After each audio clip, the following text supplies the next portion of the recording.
दोस्तों, कल्पना कीजिए भगवान आपसे कहें कि आपकी एक इच्छा वह पूरी करेंगे, तो आपकी वह एक इच्छा कौन सी होगी?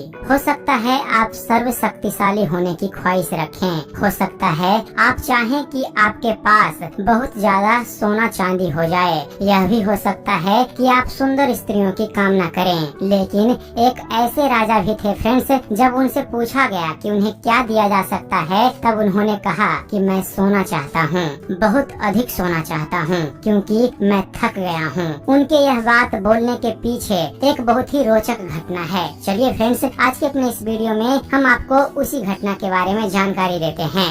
हेलो दोस्तों, स्वागत करते हैं आप सभी का अपने चैनल ज्ञान मंथन पर। और दोस्तों, आज के अपने इस वीडियो में हम आपको बतलाने वाले हैं भगवान श्री राम के पूर्वज मुचुकुंद के बारे में। तो चलिए फिर शुरू करते हैं इस वीडियो को।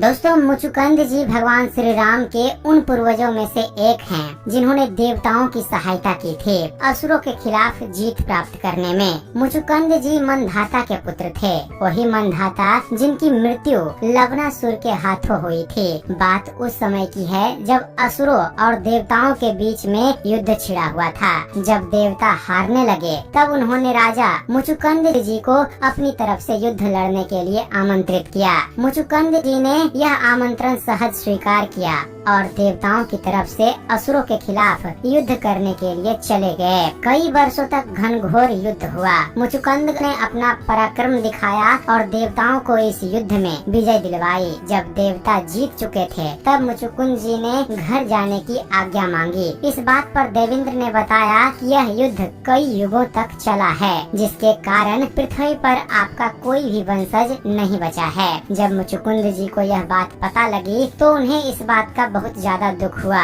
इसके बाद देवताओं ने कहा कि मैं उनको कोई वरदान देना चाहता हूँ। इस पर मुचुकुंद जी ने कहा कि मैं सोना चाहता हूँ, बहुत अधिक सोना चाहता हूँ। देवराज इंद्र ने मुचुकुंद की इस बात को स्वीकार किया और उन्हें सोने का आशीर्वाद दे दिया। देवेंद्र ने कहा, आप किसी सुरक्षित जगह पर जाकर सो जाएं। आपकी निद्रा में अगर कोई बाधा उत्पन्न करेगा, तो आपकी आँखों के सामने जैसे ही वह आएगा, जलकर भस्म हो जाएगा। इसके बाद मुचुकुंद जी ने अपने लिए एक सुरक्षित स्थान ढूंढा और वहाँ पर सो गए। इसके बाद द्वापर युग में जब भगवान श्री कृष्ण के पीछे काल्यावन पड़ा हुआ था, तब भगवान श्री कृष्ण जी उसी गुफा में चले गए जहाँ महाराज मुचुकुंद जी सोए हुए थे। इसके बाद भगवान श्री कृष्ण जाकर गुफा में छुप गए। तभी काल्यावन वहाँ आ गया। उसने महाराज मुचुकुंद को सोते हुए देखा, तो उसे लगा कि भगवान श्री कृष्ण सो गए हैं। उससे बचने के लिए काल्यावन ने मुचुकुंद जी पर प्रहार किया, जिससे कि मुचुकुंद जी की नींद खुल गई। जैसे ही मुचुकुंद जी ने काल्यावन को देखा,